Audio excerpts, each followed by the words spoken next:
Eu convido agora a senhora Andréa Zuri. Vossa Senhoria tem 20 minutos para a sua exposição. Com a palavra. Muito obrigado.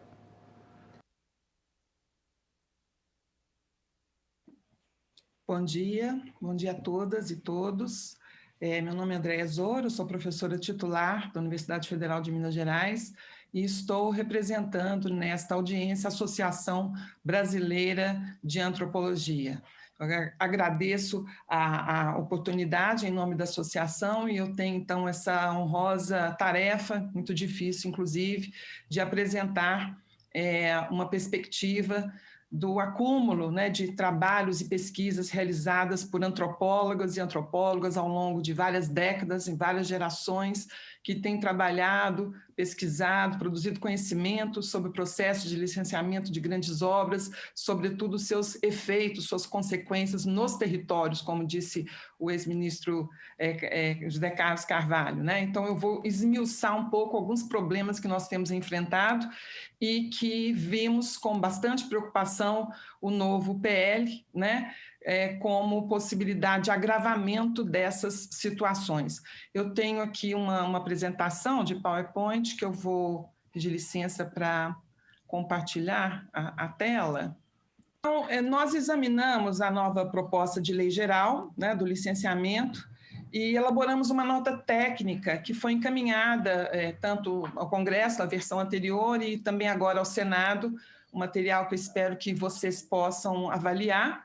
O que eu faria aqui é uma síntese, em poucos minutos, nesses 20 minutos, dessa análise criteriosa que nós fizemos, abordando apenas alguns aspectos críticos, né, para o debate, para essa discussão. De antemão, eu devo dizer que nós avaliamos com muita preocupação esse PL, porque consideramos que ele, de fato, representa não um aprimoramento do licenciamento, como deveria, mas um retrocesso na política ambiental brasileira. Eu vou tentar ser objetiva e direta, porque a situação é grave e exige dessa forma, e sem maiores rodeios, né? Nós compreendemos, de fato, senadoras e senadores, que esse projeto de lei, ele normatiza determinados procedimentos que consideramos falhos no atual processo de licenciamento ambiental e que nós avaliamos que esses procedimentos serão convertidos, na verdade, essas exceções, em norma por meio desse novo projeto de lei, né? Esses 5 pontos críticos que a gente traz aqui, eu vou tentar, a partir das experiências empíricas, vivências nos territórios, da realidade vivida do Brasil, não dá para a gente comparar com o G7, com países do norte, nós temos uma outra realidade aqui, e o que nós temos é casos em que a inobservância das regras do licenciamento, como existe hoje, ela gerou, de fato, efeitos indesejáveis e muitas vezes desastrosos para o meio ambiente e para as parcelas significativas da população brasileira. Estes são os 5 eixos que eu gostaria de destacar. O primeiro deles, que é o comprometimento das análises técnicas e da participação da sociedade. A análise técnica e a participação estão comprometidas, por exemplo, pela criação de novas modalidades de licenças, como o autolicenciamento, o licenciamento por adesão, nem compromisso, e as licenças simplificadas e concomitantes. Além disso, o PL flexibiliza a exigência ou extingue a necessidade de estudos ambientais para uma gama de empreendimentos que são, de fato, potencialmente muito danosos ao meio ambiente e à sociedade. Ele não prevê audiências públicas, em muitos casos, e cria uma modalidade de audiência remota, né? O que, no contexto brasileiro, de fato, acaba por excluir grande parte da população, sobretudo atingida pelas obras. Além de não possibilitar o controle social efetivo, que é aquele controle que vai além da participação protocolar, né? Que é o controle capaz de trazer realmente inputs, né? Contribuições para a avaliação dos impactos socioambientais dos empreendimentos. Ainda nesse eixo 1, o PL apresenta ritos processuais indefinidos, jogando para municípios e estados, por exemplo, a prerrogativa de construir classificações de risco dos empreendimentos variadas, algo que, com certeza, pode gerar conflitos entre os entes federativos, criando um ambiente de incerteza jurídica, que não é boa, né, para os negócios e nem para a economia do país. Portanto, a gente considera, popularmente falando, se me permite, um tiro no pé. Eu trago a seguir alguns exemplos da realidade. Eu começo por questionar a ideia da adesão e compromisso das empresas, o autolicenciamento. O licenciamento por adesão e compromisso revela um excesso de confiança nos dados apresentados pelas empresas. E essa confiança vai na contramão de muitos dos casos com os quais nós temos lidado na realidade, como os recorrentes desastres da mineração em Minas Gerais e também no Pará.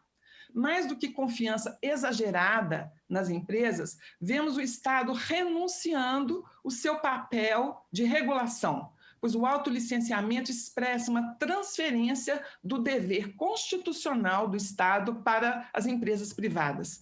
Caros senadores e senadores, a realidade de Mariana e Brumadinho, de onde eu falo, pedem justamente o contrário. Mostram a necessidade de o Estado agir pela precaução e pelo controle ambiental.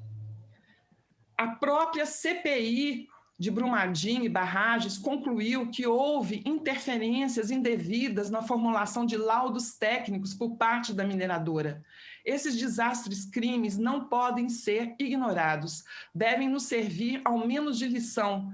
Vidas foram ceifadas e continuam sendo ceifadas, né? Eu trago esse exemplo porque não é porque as mineradoras fazem o autolicenciamento, mas é o excesso de confiança, na verdade, pelo automonitoramento, os laudos que são apresentados de autofiscalização pelas próprias empresas. Um outro exemplo significativo, né, das mudanças são as licenças simplificadas para empreendimentos erroneamente considerados menos complexos, como é o caso das rodovias, das linhas de transmissão, os empreendimentos considerados lineares, né? Então, vejam, esses empreendimentos, eles são altamente impactantes e produtores de efeitos diversos. Eles atravessam comunidades tradicionais, comunidades rurais, comunidades indígenas, promovem todo tipo de afetação, como é o caso, por exemplo, dos minerodutos, né? Nós temos aqui o Minas Rio, que é um projeto que atravessa 32 municípios, centenas de comunidades, né? Ou mesmo as comunidades ali, elas vivem uma situação de privação de água, privação hídrica, vários problemas pela instalação desses empreendimentos, né? Como também um caso paradigmático que a gente traz aqui é o da BR-163, sobretudo no trecho Cuiabá-Santarém. Ela atravessa terras indígenas, unidades de conservação, apresenta focos de pressão de madeireiros, garimpeiros. Então, notamos o acerramento de conflitos por conta da apropriação ilegal de terras, aceleração do desmatamento, aumento de risco de incêndios florestais, aumento de processo de grilagem e especulação imobiliária. Essa imagem de satélite que eu estou mostrando já é bastante conhecida e ela revela o desmatamento conhecido como espinha de peixe, que ocorre perpendicularmente no traçado das rodovias. A população tende a se fixar às margens dos eixos rodoviários, avançando gradualmente em direção à floresta, atravessando terras indígenas e fomentando conflitos socioambientais de alta complexidade. Portanto, são empreendimentos de alta complexidade, como estou dizendo, que não podem ser licenciados de maneira simplificada, sem estudos de impacto ambiental que levem em consideração toda essa dinâmica que o empreendimento acaba produzindo, né? Um eixo crítico, o segundo eixo crítico, refere-se à exclusão de empreendimentos degradadores da lista obrigatória do licenciamento ambiental. A lista contempla mais de uma dezena de empreendimentos, mas eu vou citar apenas 3 exemplos aqui, que são os cultivos agrícolas, os empreendimentos de caráter militar e as obras emergenciais. Em relação aos cultivos agrícolas, há inclusive uma imprecisão no PL. Não se sabe se serão todos os empreendimentos agrícolas ou apenas os agroindustriais. E quais agroindustriais, né? Enfim, não há uma especificação. Mas, neste caso, eu trouxe o exemplo de uma comunidade quilombola que, além de encurralada por uma monocultura de cana-de-açúcar, vem sendo exposta à contaminação pela aplicação de defensivos agrícolas por parte da empresa. Esse caso nos ajuda a ponderar, a questionar a impropriedade do argumento que já foi dito aqui na primeira audiência, de que uma vez registrado o defensivo agrícola na Anvisa, não haveria necessidade de licenciamento ambiental. Vejam, uma coisa é o registro do agrotóxico do produto na Anvisa, outra coisa é a forma como esse produto é aplicado, onde ele é aplicado, de que forma é aplicado. Isso exige acompanhamento, avaliação e controle ambientais. No caso da isenção para atividades militares, eu gostaria de lembrar aqui a base da Aeronáutica em Alcântara, no Maranhão, um projeto que foi instalado em 1983, sem licenciamento ambiental, e que desalojou mais de 300 famílias, as quais não foram indenizadas até a presente data, mais de 40 anos depois. Há vários problemas relacionados às comunidades quilombolas dali que foram e são privadas de seus recursos naturais, como os recursos pesqueiros, e também da realização de seus rituais religiosos. Sobre as obras emergenciais, aqui em Minas Gerais também nós temos vários exemplos, né? Estamos aqui sendo ameaçados por várias rupturas de barragem, então há uma movimentação muito grande em torno da grande região metropolitana de Belo Horizonte, com obras de contenção, populações sendo desalojadas, não se sabe ao certo, as obras incidindo sobre recarga hídrica, sobre áreas de preservação permanente. Então, há que ter um regulamento para isso, não se pode simplesmente abrir mão, né, do licenciamento e da análise técnica sobre essas intervenções. O terceiro ponto, né, é o subdimensionamento dos impactos. Eu vou avançando, então, aqui na apresentação. Esse subdimensionamento, um dos principais problemas do licenciamento ambiental hoje, esse subdimensionamento. E a nova lei, no nosso entendimento, ela vai acirrar, na verdade, esse problema. Ela vai acirrar, pelo menos, em 3 dimensões, né? A primeira dimensão é que a nova lei ela apresenta uma definição restritiva da área de influência direta do empreendimento. É uma definição construída a partir da necessidade das obras, dos empreendedores, e não a partir daquilo que realmente já existe nos lugares, nos territórios, na realidade ambiental e social dessas localidades. O segundo aspecto da nova lei é que também ela apresenta uma definição de impacto bastante reduzida da que existe hoje. Ela exclui, por exemplo, os efeitos sobre a saúde, o bem-estar, as condições estéticas, sanitárias, a cultura e o modo de vida da população. E, por último, a terceira dimensão, ela submete a elaboração de condicionantes à comprovação do nexo causal, uma lógica que inverte e subverte completamente o princípio da precaução, colocando o ônus da prova, inclusive, nas vítimas.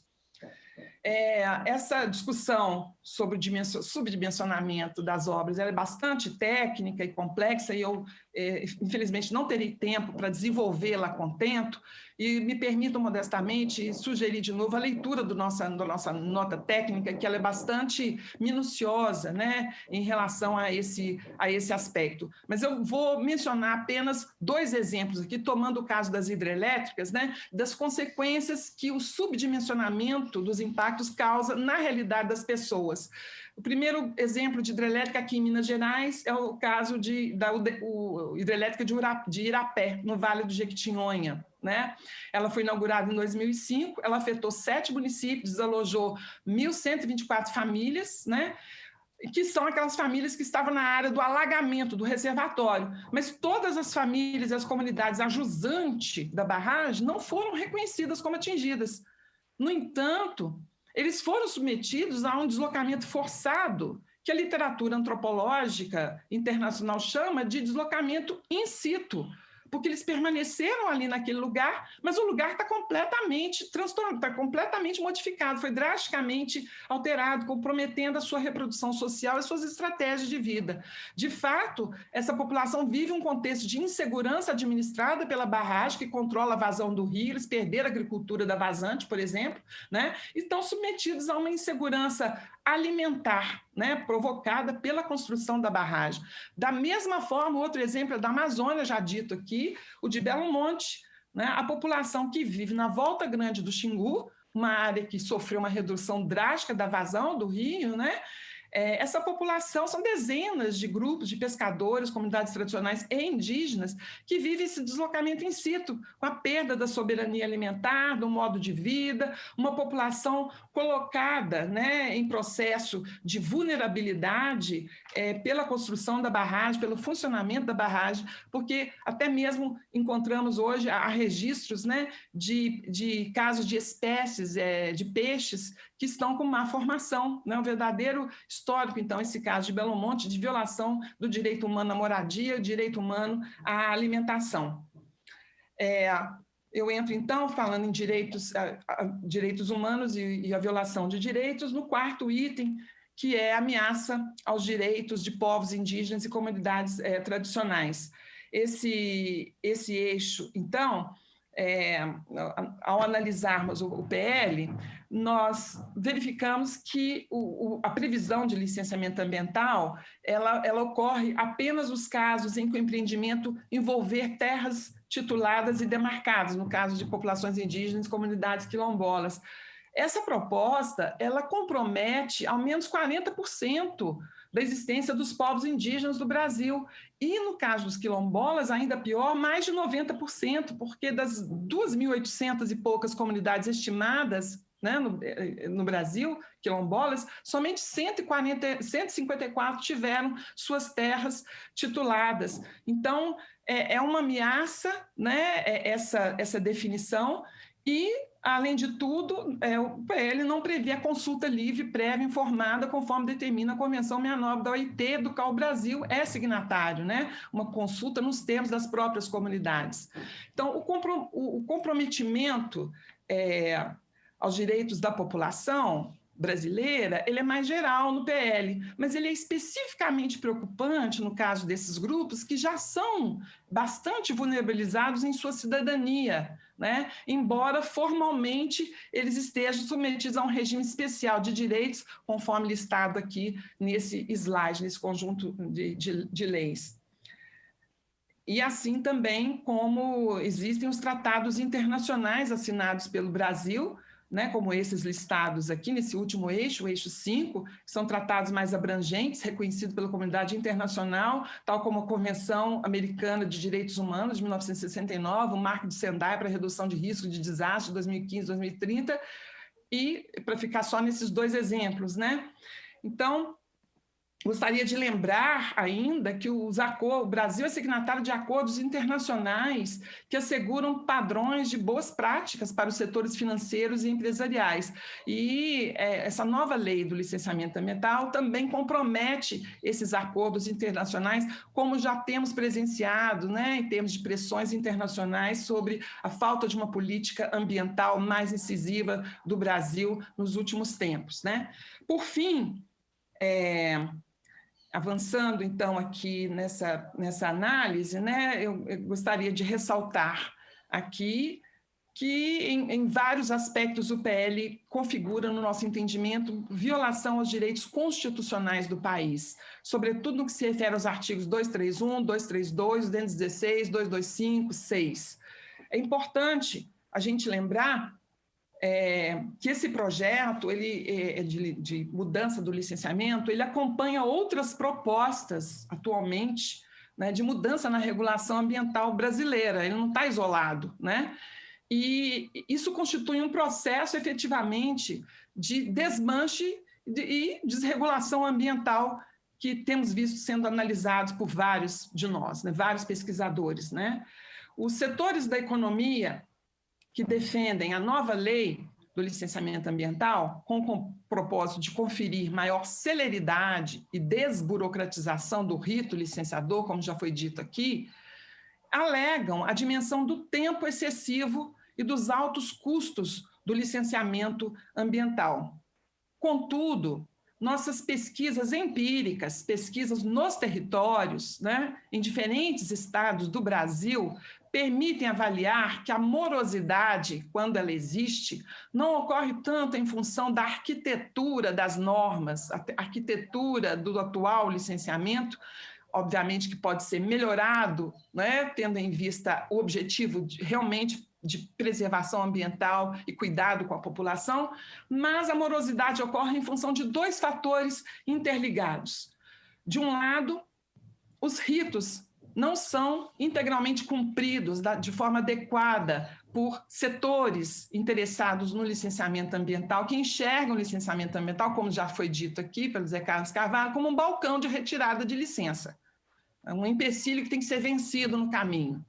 Não raro, então, dentro dessa concepção, os estudos de impacto ambiental não apresentam a qualidade necessária, o que exige dos órgãos ambientais análises reiteradas e solicitações de complementação de estudos, processo este, sim, que acaba delongando o licenciamento ambiental, considerado, então, como eu disse, uma mera formalidade por essa cultura empresarial brasileira, lamentavelmente.